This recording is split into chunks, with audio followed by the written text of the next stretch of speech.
Baik, selamat sore Bapak dan juga teman-teman. Hari ini kami dari kelompok 5 yang terdiri dari saya Kristi dan juga teman saya Lastriani ingin melakukan presentasi tentang topik audit investigatif dengan teknik perpajakan dan follow the money.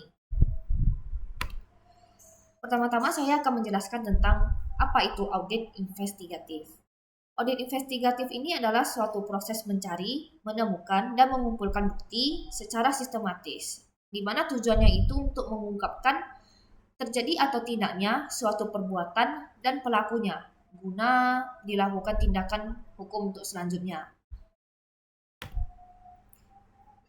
Lalu ada audit investigatif dengan teknik perpajakan. Di materi ini saya akan menjelaskan tentang pemahamannya dulu, di mana dengan teknik perpajakan ini dilakukan dengan cara melakukan pemeriksaan khusus untuk mendeteksi adanya kecurangan, pelanggaran, atau ketidakpatuhan dalam kewajiban perpajakan. Auditor investigatif ini juga meneliti SPT atau surat pemberitahuan pajak melalui dan juga ada jurnal akuntansinya, invoice, serta dokumen-dokumen lain yang mendukung untuk menemukan adanya indikasi rekayasa pada transaksi tersebut. Penerapan teknik ini juga semakin relevan di era sekarang yang banyak sekali terjadi tindakan kecurangan dan juga mengakal-akali laporan keuangan.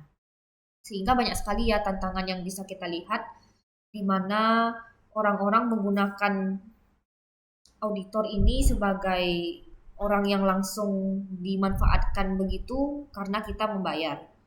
Di mana artinya diharapkan dengan teknik audit ini yang lebih canggih tidak ada banyak terjadi permasalahan dalam pelaporan perpajakan. Selanjutnya akan dibahas tentang metode teknik audit investigatif dengan perpajakan. Terdiri dari dua, yaitu network method dan expenditure method. Yang pertama, network method ini merupakan memiliki tujuan di mana untuk membuktikan adanya pengusaha kena pajak yang belum dilaporkan. Penghasilan kena pajaknya itu kayak belum terlapor gitu sama WP. Jadi metode ini sederhana karena membandingkan pendapatan atau kekayaan bersih WP pada tahun ini dengan tahun sebelumnya. Jika ada penambahan nilai, namun pajak yang dibayarkan itu tetap atau malah berkurang, berarti sudah pasti wajib pajak ini ada melakukan tindakan penggelapan pajak. Selanjutnya expenditure method, di mana ini lebih mengarah pada wajib pajak yang tidak melaporkan sama sekali pengeluaran termasuk barang mewah, kekayaan, dan dia bisa dikatakan melakukan tindakan kriminal karena dia membeli barang mewah besar-besaran tapi dia tidak melapor. Jadi lebih parah expenditure method ini sebenarnya. Adapun teknik-teknik yang digunakan dalam audit perpajakan itu ada 6.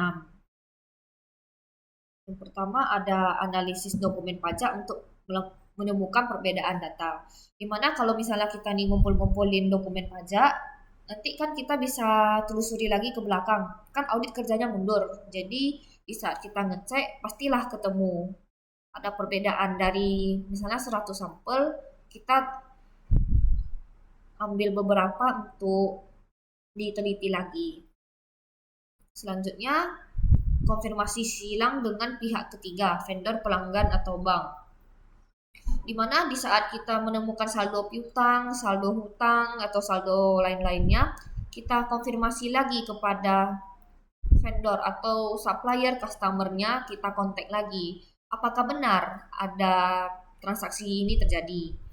Lalu wawancara dengan interogasi terhadap wajib pajak atau pegawai terkait. Jadi biasanya orang ini datang ke kantor untuk langsung bertanya apa-apa aja yang terjadi, apa-apa aja yang ada hubungannya dengan pajak tersebut. Biasanya face to face ketemunya. Selanjutnya, analisis forensik digital untuk melacak data elektronik. Di mana kita menggunakan sistem atau software yang canggih yang bisa digunakan untuk menelusuri apa-apa aja yang menyebabkan data itu misalnya kayak termiss, ada kesalahan input atau ada tindakan kecurangan.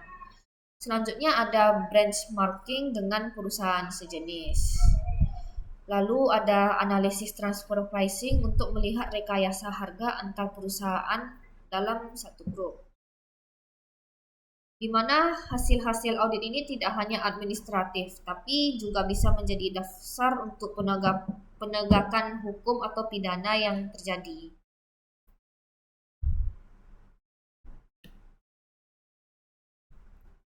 Selanjutnya saya akan menjelaskan tentang audit investigatif dengan teknik follow the money atau FTM. Di mana metode audit follow the money ini lebih menekankan pada pelacakan arus dana. Konsep dasarnya adalah setiap transaksi keuangan yang meninggalkan jejak dapat ditelusuri dengan cara melacak aliran dana sehingga auditor mengetahui sumber, perantara, dan penerimaan akhir dari dana yang menyebabkan kecurangan ini. Ketentuannya pun ada yang mengatur seputar follow the money, di mana itu mengingatkan kita bahwa suatu kejahatan itu bukan cuma karena korupsi, penyuapan, penyelundupan, atau bagaimana, tetapi ada juga uangnya sendiri yang menjadi tindak pidana.